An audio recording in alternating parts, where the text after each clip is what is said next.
It's finally time to take a look at the new bespoke KRULEBOYZ warband, the Monsta-KILLAZ. If you're wondering why I'm wearing this hat, it's because Mrs. Toast hates this hat and she's not here to stop me. Welcome to Wargames on Toast. Oh, Toast. What was that? Welcome to Wargames on Toast, all of you lovely people. It's me, it's Toast, and today we are back doing a more traditional how to play video. It's been a while. It's been, what, 3 weeks now since my last traditional how to play, and I think it's about time to get back to my roots and get a little bit cunning. As many of you may well know, KRULEBOYZ were my jam until very, very recently. And sure, I may have developed some kind of fetish for angry naked ginger dwarfs in the meantime, but that doesn't mean I don't love the KRULEBOYZ and I don't hold them close to my heart. After all, I did take them to Warhammer World and did do pretty darn well in that tournament. But a couple of months back, a new breed of KRULEBOYZ was unleashed, and they are the focus of this video. And they are wonderfully destructive and thematically amazing, and these are of course the Monsta-KILLAZ. But before we get into all of that, please consider leaving a like, a comment and subscribing, as it helps me fight against that dastardly YouTube algorithmic demon. And if you want to help support the channel in a more tangible way, then please consider joining my Patreon or YouTube members like all of these awesome people on screen now. You will receive cool benefits like members only online content, videos, and a say on future projects, as well as monthly giveaways. A huge shout out to the newly anointed algorithmic demon slayers, Kipang, Velas, and Scully Gaming. But with all of that out of the way, let's get on with the show. As always, we start with reactions, and boy howdy, we start with a cracking reaction. We start with a reaction that has the potential to completely warp a game around it. A reaction that will mess with your opponent even when it does nothing, even when you never get to use it. I am going to spend a little bit more time on this than usual because this reaction is very interesting on multiple levels. Cruel Trap is great, as I am sure you can tell from the slowly expanding text on screen. Cruel Trap slaps harder than Mrs. Toast when she forgets to have her morning coffee. Let's break this thing down. You get a 6-inch bubble from every single Monsta-KILLAZ model. The moment a model ends a movement action in one of these bubbles, you can react. If you roll a 5+, they are either netted and can no longer move or disengage for the rest of that round, or they take 4 damage. If you roll less than a 5, you do a flat 2 damage. Now, you may have noticed something that ties a lot of Warcry together, and that is the concept that things don't just do things reliably all that often. There is usually an element of luck involved. For example, you could use a reaction like Counter with the expectation to do damage, but if your opponent hits all of their attacks, that reaction, and by extension that resource or action, is wasted. Cruel Trap may not be unique in this sense, but it is unusually reliable, because it will always do something. And let's be honest, you will be happy with any of the results here, even if you would be substantially happier with the better result. You will always do 2 damage as a bare minimum, ignoring all defenses and toughness. And that alone is kind of solid and can be a big deal when chunking tougher or slower moving things like Annihilators, Paladins, Ironjaws, Dwarfs, and all of that good stuff. Heck, in those instances, you might even be able to pop this off multiple times in a single activation. But if you get a good roll, you net them, and then they are done. You have stopped X from being able to move again. This is more situational because many enemies can move from the edge of this bubble into combat range in a single move. But at the same time, that is magical Christmas land thinking.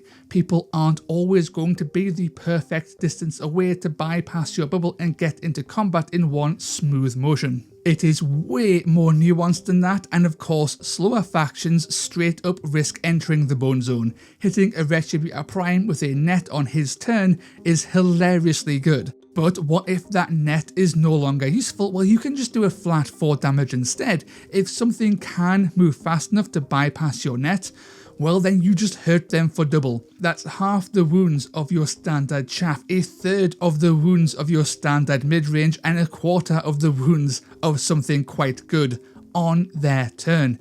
It's awesome. People can crap on the effectiveness of this ability all they want, and trust me, people do undervalue the impact of this reaction all of the time. But you better believe the mind games this reaction evokes is well worth the price of admission. This reaction controls space, it projects threat, it forces your opponent to risk a bad situation or play suboptimally to avoid it. Your warband will have 4, 5, even 6 of these bubbles active at all times, covering a staggering amount of the board. Players simply have to engage with it in some way, and that is powerful in and of itself. It just turns out that the actual effect itself can also be devastating. Moving away from the reaction and now into core abilities, Monster Killaz have 2 core abilities that almost all of the faction can use, and Cruel Stabbing is up first and it's a double. Cue the cool slow zoom thing. This ability increases the damage and crit damage of your dude by 1, provided your target has already taken 5 wounds. Basically, you hurt someone and then when they are blooded, you twist the knife and make it hurt even more. This is awesome. Against a wounded foe, in many cases, it's going to be better than Onslaught, or the difference is going to be so insignificantly small that it won't matter. Importantly, if you can't use this as your first attack action because they aren't injured, always use Onslaught, since you will get more out of that ability in that situation. If they're injured though, Cruel Stab Away, it does work across the board. Nasty Muggin is your final core ability, and it's a rather funky quad. Basically, you dogpile someone. The dude who triggers it can target an enemy within 1 inch, then that model and every other Monster Killer model within 3 inches gets to love tap that enemy.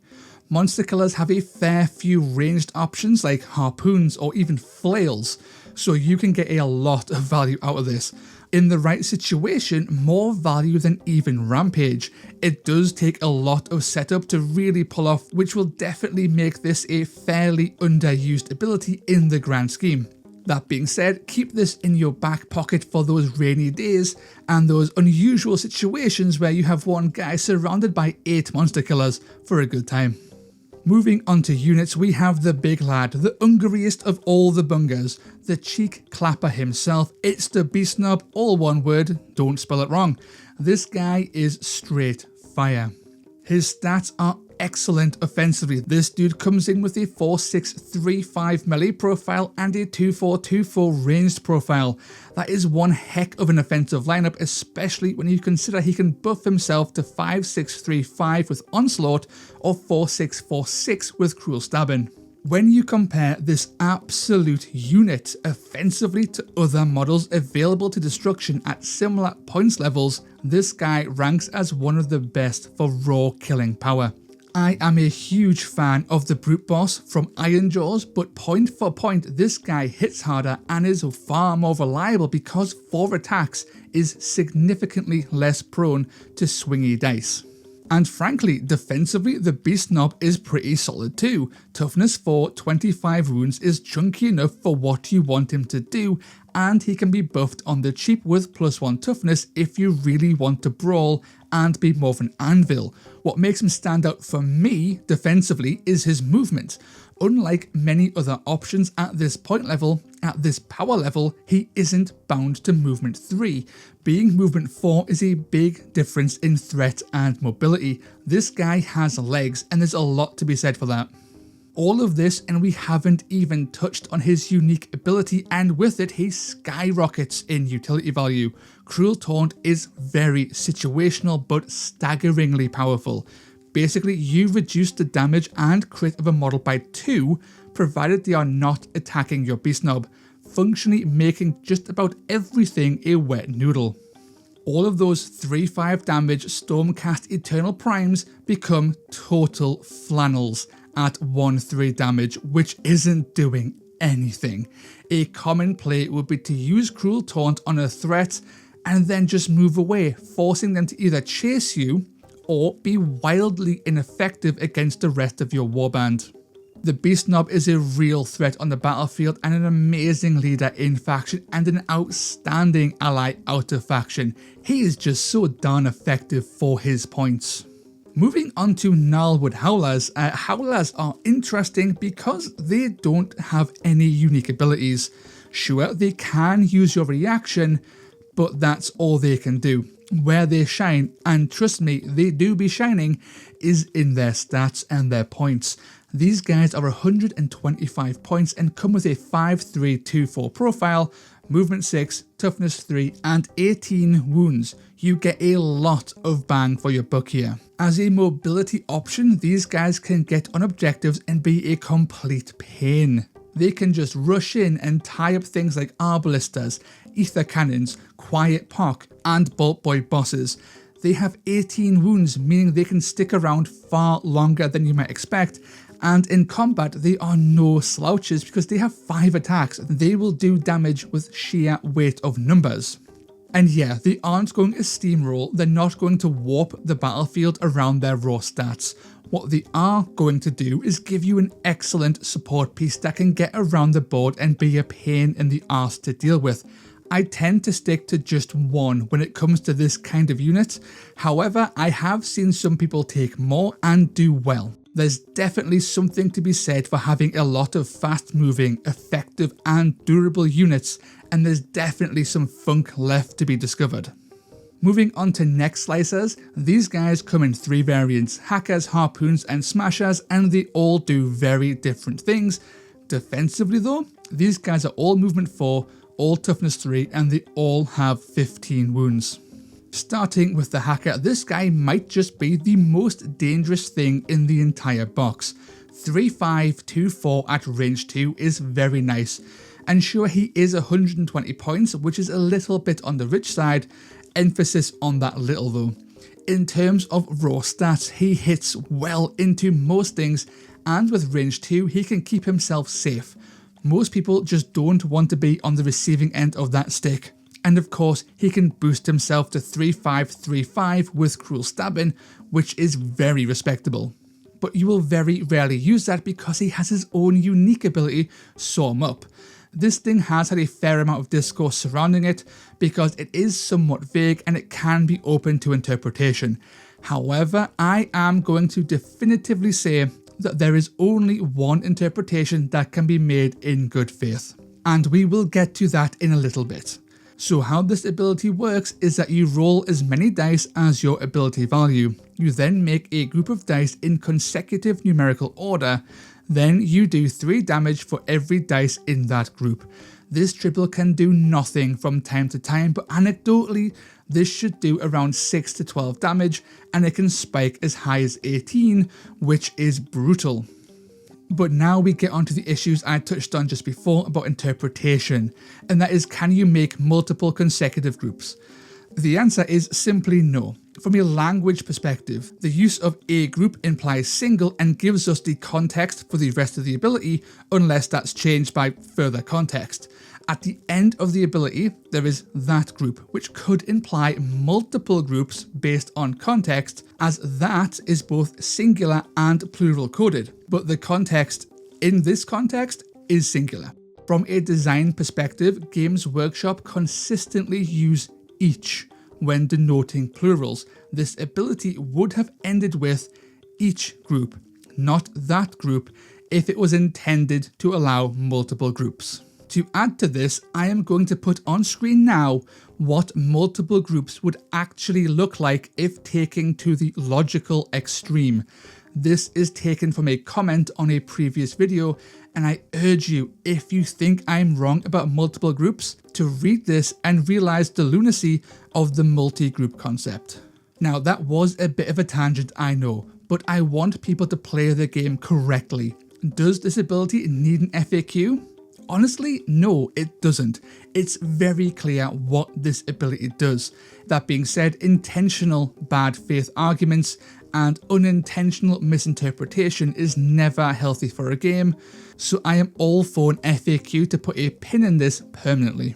So with all that out of the way, is this ability actually good? Oh, it's amazing. Like, best case scenario, your bone hacker goes in, swings, deals like 6 to 10 damage on average based on what they're swinging at, and then you saw them up for another 6 to 12 damage based on how well you roll and all that good stuff. That's enough damage to decapitate a Stormcast or deal a horrendous amount of damage and allow for a sneaky clap from a mate. Hackers are not something you want to stand next to because they will explode with damage and your toughness simply does not matter. In terms of blessings, you could give them +1 crit or +1 strength, and both are very solid, but only if you have the points left over. They are excellent running completely naked. I had nothing but good things to say about the hacker, so surely every other variant is inferior. No, not at all. The Harpooner is also excellent across the board. We are talking about a 2-4-2-5 profile both in melee and range. For the ranged attack alone, this is great, especially for 115 points, and of course that melee attack can be buffed with cruel stabbing if you want to go down that route, but you won't, because their unique double is stupidly good. Rip It Out allows you to deal ability value damage, and all you have to do is hit with your ranged or melee attack. Like with Saw 'em Up, this damage is flat, it ignores defenses, you just do a big honking chunk of damage and your opponent will feel that. If you stand and double attack, you are looking at around 4 to 8 damage from just your spears. Then you rip it out and deal another, say 5 to 6 damage on top of that. It's a gamble, of course. If all your attacks miss, you get nothing. If all you do is crit, you get nothing because crits do not count as hits in Warcry. But that gamble is very much in your favour. It's a cheap gamble since it's an easily achievable double, and the payoff is obviously huge. As a complete package, the Harpooner is ludicrously good, and you better believe they get better with +1 strength on that range attack. And trust me, 15 points to go to strength 5 is a profile that is well worth investing in. Finally, we get to the Smasher, and I am going to keep this short. This guy is the cheapest at only 110 points, and he is pretty darn good in combat with 4-4-2-4 and access to cruel stabbing. This guy can undeniably do work, but he is only a ball of stats. He has no unique abilities, and as a result, his damage output is nowhere near as high as his fellow variants. Those other guys can cleave through most things. They swing up like mad, like a raging Shoryuken, and this guy, he just doesn't. He does have play though. There's definitely a list out there that has a lot of these guys running around as cheap brawling bullies, but I'm just not a fan. They are like eating a pomegranate. Sure, they are tasty and yeah, they hit the spot, but bro, there's the golden delicious right there and you can get just as much out of that apple for so much less hassle. Does that analogy make sense? I don't know. Moving on. Next, we have the Baller Boy, and this guy comes in 2 flavours, the Stabber or the Flogger, and they both have the exact same defensive profile as the last 3 guys. Unlike those last 3 guys, I am going to get these guys done together and quite quickly because there is only really one winner here, even if both are great. Out of the 2, the Flogger is the way to go because he has more attacks at a higher range. Sure, his strength and damage is lower, but he can stay safe, he can swing over his mates, and he can chip away. He's just kinda solid, but the reason you take him is because of his ability, Drum and Holler. This is a triple that shuts off enemy reactions within 6 inches. This is stupidly good in the right situation. Counter control is brutal. Disengaging Wildercore or Hunters of Huanshi are a pain to deal with. Dispossessed and Questa Soulsworn getting bonus actions on death, that's a dick move. Heck, straight up damage reduction is just not a fun time.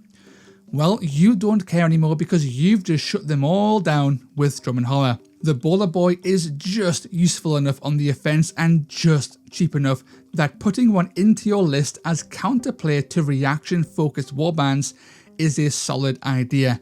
It won't always come up, but when it does, you are going to be glad you had one for sure. I'm not going to beat around the bush here. The Clutcher Grots are terrible for their points, at least in terms of raw stats. They don't do much on the offense, they don't do much in terms of defense, although toughness 4 is nice, and they cost 60 points, which is about 10 points too much. So why should you take 1, 2, or even 3 of them? Reaction batteries. Your reaction is really good, and these guys can be taken on the cheap and placed into your battle groups to project an aura of nonsense that your opponent is forced to deal with. And how do they deal with it? Well, they avoid your bubble, they move awkwardly, they play less optimally, they kill your grot. Every one of those is a situation in your favour, even death. As if they're wasting actions to kill your crappy grot, your dangerous guys are free to kick their ass in return. I love these guys, stats be damned, conventional wisdom be damned, Clutcher Grots do Mork's work and you should take them. Before we go into lists, let's rapid fire through some of the key allies I think work very well with the Monster Killaz. Starting with the Brute Boss, this guy is very similar to a Beast Snob, but slightly worse in combat, slightly more durable, and a little bit less mobile. You take one of these guys for Umessin though, which allows your warband to really threaten objective games. Your Brute Boss also acts as an anvil since they are really hard to kill. Run them up, stand on a point, win games. If there are no points to hold, run them up, cave in someone's skull because you hit like a brick. Ardboy bosses are up next, and these guys are just a solid ball of stats. 4-5-2-5, toughness 4, 20 wounds is really good for 135 points. He doesn't die easy, so he can anvil for days. He hits hard, so he can hold his own. This dude is great. For a faction made of paper, the Ardboy boss is the cheapest way to amend that. Clawbacks from the Gorger More pack move fast, have charge, pack a bunch of wounds, are cheap, and hit as hard as your Beast Snob. For only 235 points, this dude is a menace, a tactical nuke that gives you even more threat projection, something your faction already does well thanks to an abundance of range 2, 3, 8 and even 6 if you count your reaction. Easy inclusion in so many lists. Now, pretty much anything from Gobapalooza will do, although I quite like Boggle-Eye and Brugit. One is a cheap net and one lets you spike your damage through the roof. Pick one, have fun, knock yourself out. Gut Ripper bosses are really solid for their points. They have range 2, which is nice. They do alright damage and they are fairly tough because they have toughness 5 and 20 wounds. They also have access to Kunnin Trap, which allows your guys to attack if someone moves too close. Stick him next to your hacker or your harpoon and watch as that free damage starts to ramp up. Bolt Boy bosses are expensive at 170 points, but they add a very powerful range threat. Aimed shot lets you crit on a 4+, which means the Bolt Boy boss projects threat very well. He has his weaknesses, like his ludicrous minimum range, but he does work and he simply can't be ignored. Finally, Rock Gut Troggoths are straight up great. 185 points for pure bulk that can regenerate an anvil for days thanks to their reaction. If you want raw defensive stats at a decent price, you can't go wrong with a Rock Gut Troggoth. When it comes to making a list for Monster Killaz, there is a lot of work to be done since of course Monster Killaz are fairly new. But when it comes to making lists, I would make things like this to start with and then expand from there and see what works. My first list is a Beast Snob, a Hacker, a Harpoon, a Flogger, 2 Clutchers, a Clawback and a Brugit. This list has a little bit of everything and has 30 points left over for blessings. That is more than enough to give your Knob or Clawback +1 attack or give +1 strength to your Harpoon and your Hacker. Your Knob smashes and taunts, the Harpoon deals spiked range damage, the Hacker deals spike melee damage, the Clawback runs in and deletes what needs to die. The Brugit works with everyone, just pushing away when needed. You also have 2 Clutchers that can really push your reaction, and a Flogger who can do the same thing whilst also shutting off people's reaction when needed. You could even drop the Flogger for a Howler if you wanted a little bit more speed. This is an 8 model warband and it does work. The only downside here is your lack of anvil. Nothing is very tough, so you will go down very quickly if you can't leverage your damage in the right places. You are also very susceptible to being ground down by chaff or by ranged attacks, so use your own range, speed and positioning to keep safe. My second list is a Beast Knob, a Brute Boss, a Rockgut Troggoth, a Hacker, a Harpoon, a Brugit and 2 Clutchergrots. This list lacks speed like the first list, but it is far more durable. The core of this list is that Brute Boss and that Troggoth who just stand on objectives, take hits, do work, be the anvils your squishy guys need to apply their damage, and of course you still have a Brugit to amplify your damage to insane levels. This is exactly 1000 points though, so there is no blessing wiggle room, but it also doesn't really need them. There are countless ways you can build monster killers, but both of these lists have appealed to me, so make your own or adapt mine and have fun with that process. In conclusion, the monster killers are really interesting. Their damage is ludicrously high. They have some amazing tools and units that they can leverage, but they are not an easy faction to learn. For all of their power, they are very squishy and they will go down before you know it if you make a mistake. That being said, they are loads of fun to play and there are countless ways to construct your team, and frankly, the warband is wonderful to look at and they are beautifully thematic in terms of mechanics. These guys are going to make waves in the right meta and I am looking forward to see them hack everything apart when that time comes. And that's it. That's the end of this video. What do you think of the monster killers? Do you think these chads have play? Do you like playing them? Have I made any mistakes? Let me know in the comments down below. And a huge shout out to the wonderful patrons and members who are helping keep this channel going, and you can see all of their names on screen now. As always, a massive shout out to the algorithmic demon slayers, War Enthusiast 7, Brioche, Head Knight of Paint, Kipang, Kitty Catwin Prakamakul, Long Run Hobbies, Lord Phylax, Rob, Scully Gaming and Velas. I will see you lads, ladies and everyone in between and beyond in the next video. Ta-ra.